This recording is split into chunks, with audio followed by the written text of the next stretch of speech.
Carta do apóstolo Paulo aos Efésios.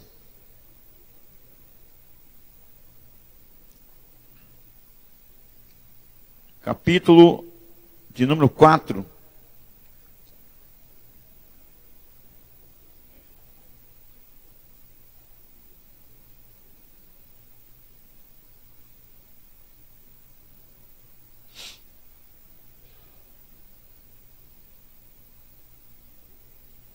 Todos acharam?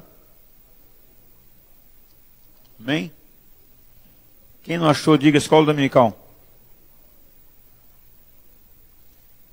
Diz assim o versículo 1.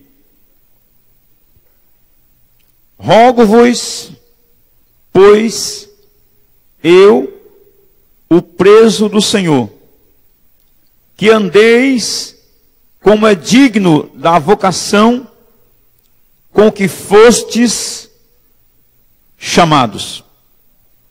Apenas o versículo 1. Rogo-vos, eu preso do Senhor, que andeis como é digno da vocação com que fostes chamados.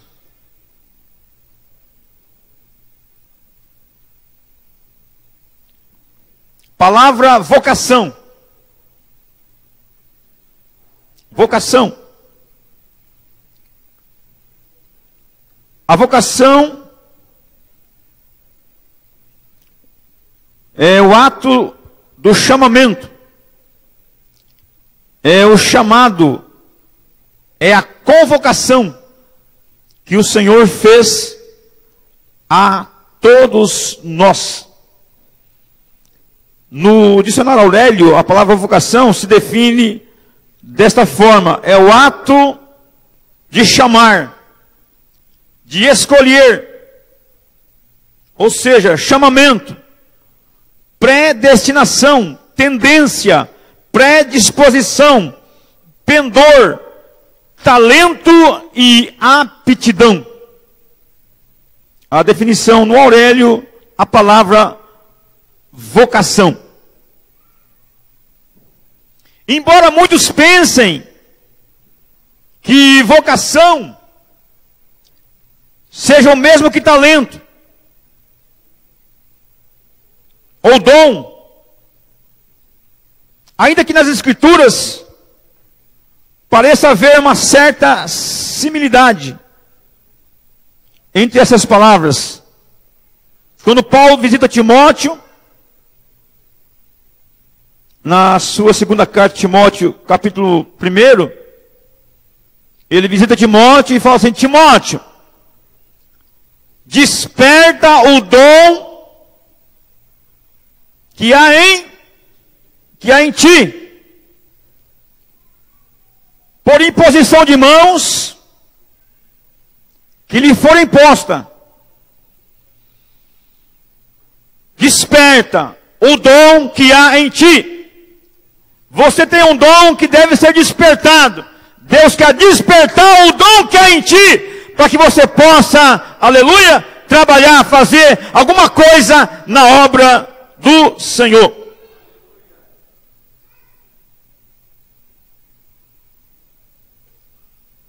A palavra talento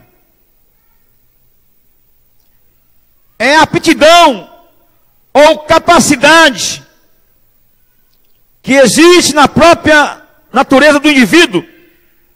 Ou seja, é um conjunto de habilidades que há na vida de uma pessoa, que é concedida por Deus a cada um de nós, independentemente da fé.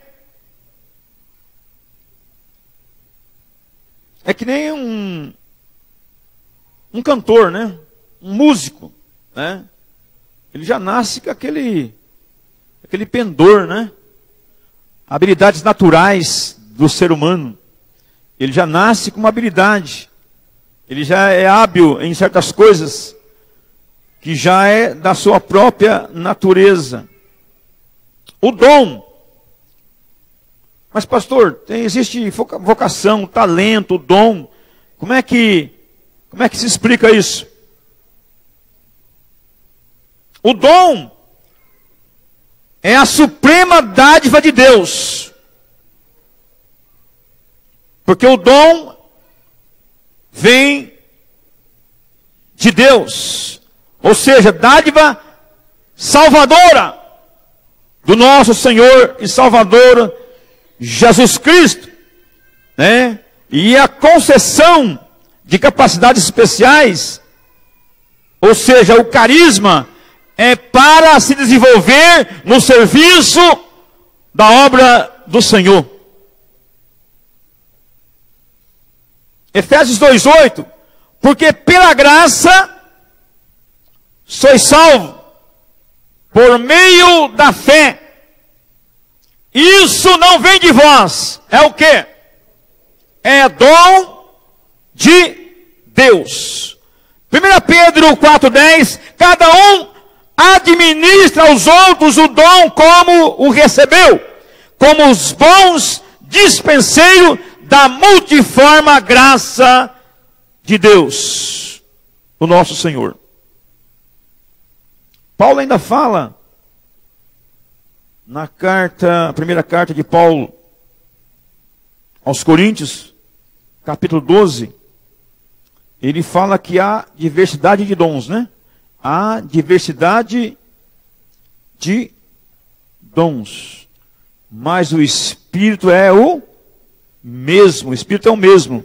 E há diversidade de ministérios, mas o Senhor é o mesmo. E há diversidades de operações, mas é o mesmo Deus que opera tudo em todos. Aleluia! E eu tenho certeza, eu creio que nessa noite Ele está operando de forma especial e vai capacitar cada um de nós para a sua obra, para fazer melhor. Aleluia! E trabalhar melhor na obra do Senhor. E a vocação aqui em termos gerais, é o chamado divino. A vocação em termos gerais é o chamado divino.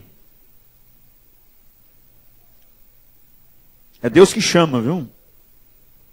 E esse chamado divino é um ato de confiança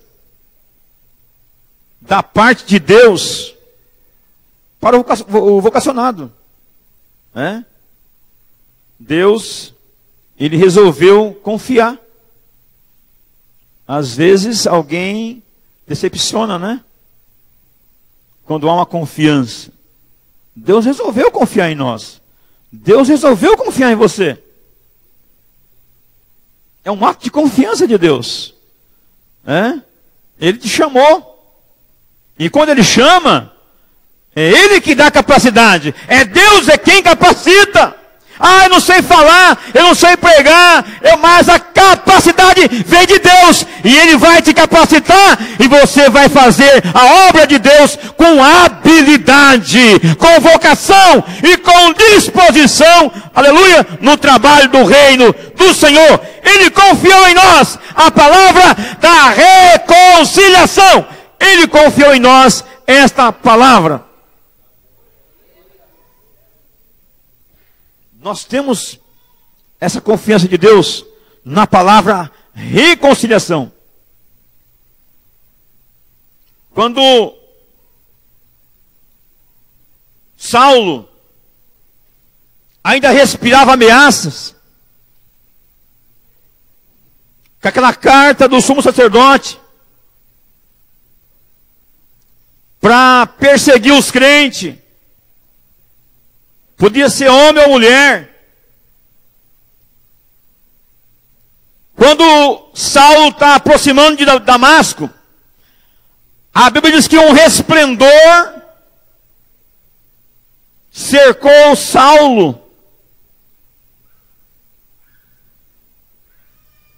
E aquele resplendor ele veio fazer ele cair no chão. Ele caiu.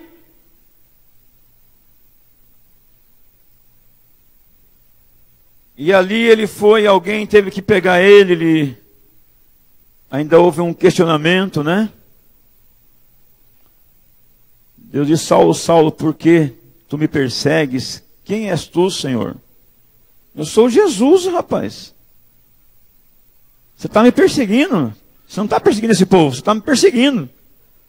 Às vezes alguém persegue um crente, irmão, pensa que está perseguindo o crente. Está perseguindo o próprio Deus. Cuidado, viu? Cuidado. Quem é, Senhor? Sou eu, Jesus. Está me perseguindo. Persegue o meu povo, me persegue. E aí Saulo foi levado até a cidade, ficando na casa de Judas, né? Aí Deus falou assim: agora é hora. Chegou a hora de alguém usar a palavra da reconciliação e resgatar alguém. Ele aparece para Ananias, né? Ananias! Eis-me aqui, Senhor. Vai para a rua direita. Pergunta na casa de Judas por um homem chamado Saulo de Tarso. E quando ele viu esse nome, ele se assustou. Se assustou e falou: Senhor, há muitos têm visto acerca desse homem. Ele é um perseguidor. Esse homem é rude. Esse homem persegue os crentes, persegue a sua igreja. Ananias, vai, porque esse é para mim um vaso escolhido. Você é um vaso escolhido de Deus. Aleluia. Não obstante a sua ruindade. Aleluia. Mas Deus olhou para você e resolveu te resgatar.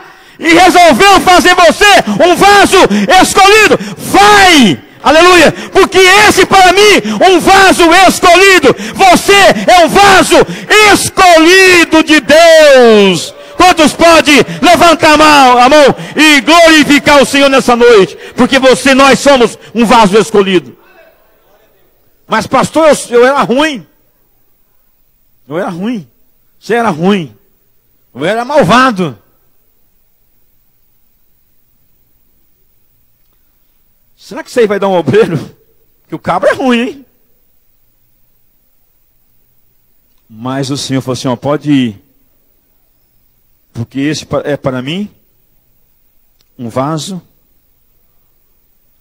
escolhido.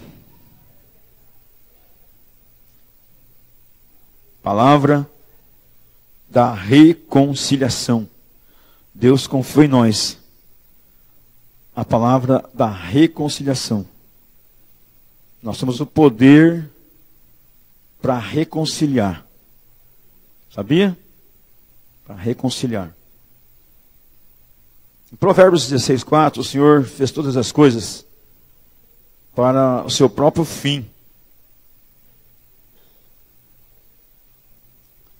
Como é bom pensar, irmãos, na soberania de Deus. Deus é soberano. Ele é soberano.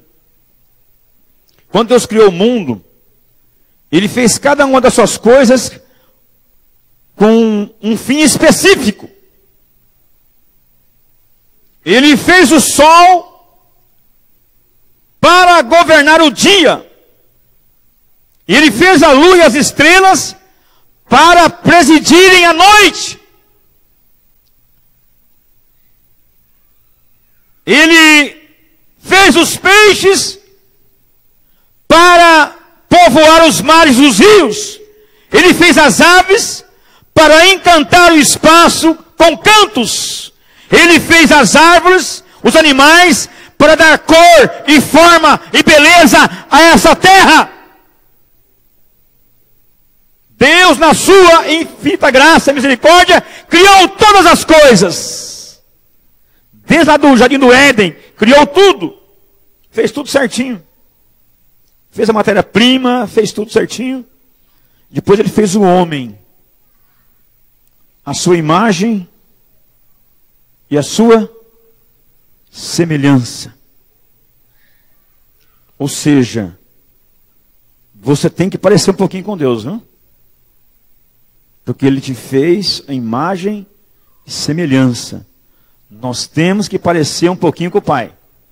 O Filho sempre traz os traços do Pai. Então nós temos que parecer um pouquinho com Deus, no falar, no agir. Em tudo devemos agir como Deus estivesse agindo.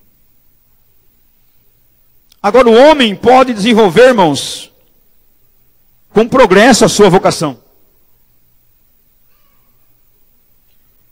Você vê que no aspecto profissional, pode estar aqui hoje, aqui várias pessoas, né, que receberam uma vocação, uns para serem médicos, outros militares, outros, né, para professores, engenheiros, químicos, biólogos, e assim por diante.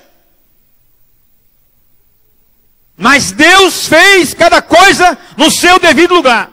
E a vocação, Ele fez, colocou em nós, e você pode desenvolver muito bem a sua vocação. Deus quer que você desenvolva bem a sua vocação que Ele te deu.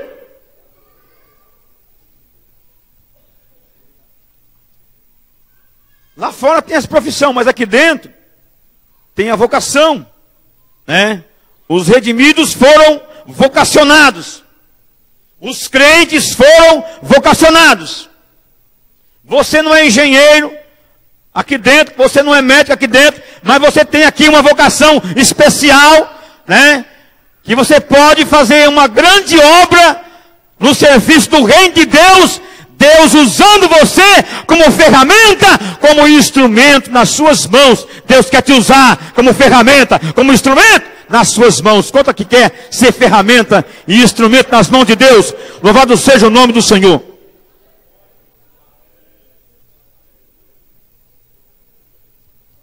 E a vocação, irmãos, não é ser diácono, só ser presbítero, ou ser pastor, evangelista. A vocação não é só isso. Se fosse só isso, seria muito ruim. Mas uma da vocação que Deus chamou, nós, independentemente de cargo ou profissão, Ele nos chamou para nós servi-lo. Estamos aqui para servir a Deus. Primeiramente, para servir a Deus. Uma vez eu recebi aqui um obreiro aqui, eu era secretário da igreja. Aí eu falei, Padre, o senhor é crente? Ele falou, não, eu sou pastor.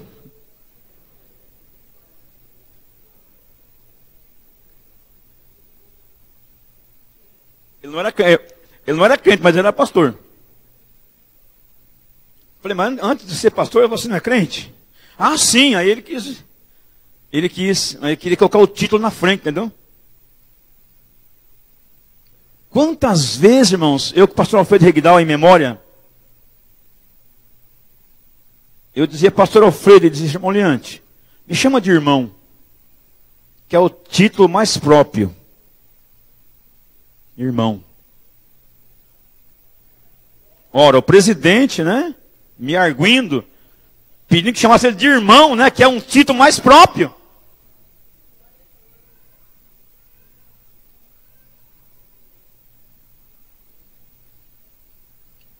Então, a vocação primeiro para servir.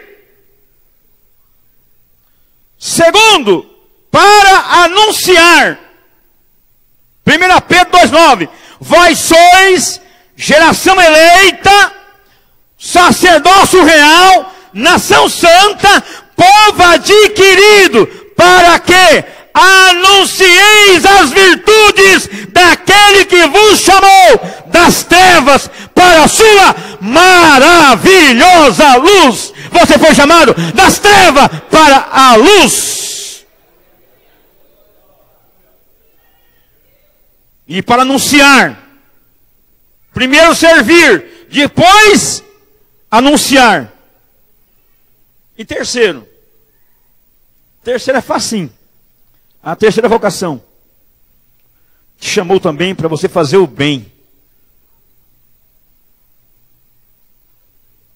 Tem pessoas que querem fazer mal. Mas Deus te chamou também para você fazer o bem.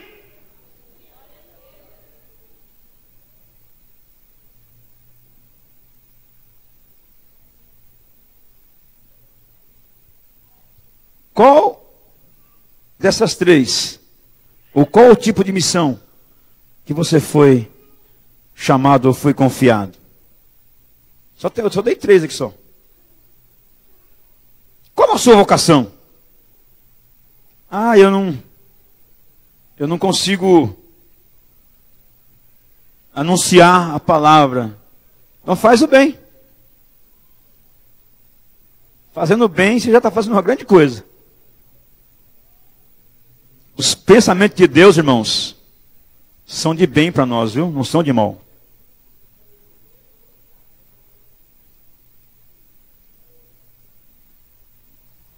Para que finalidade Deus te trouxe aqui?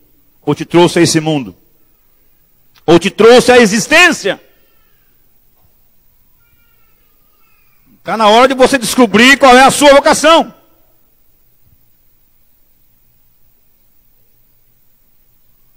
Se você for pegar na Bíblia os nomes das pessoas, para dar aqui exemplo, né? Para que foram chamados? Peguei Adão.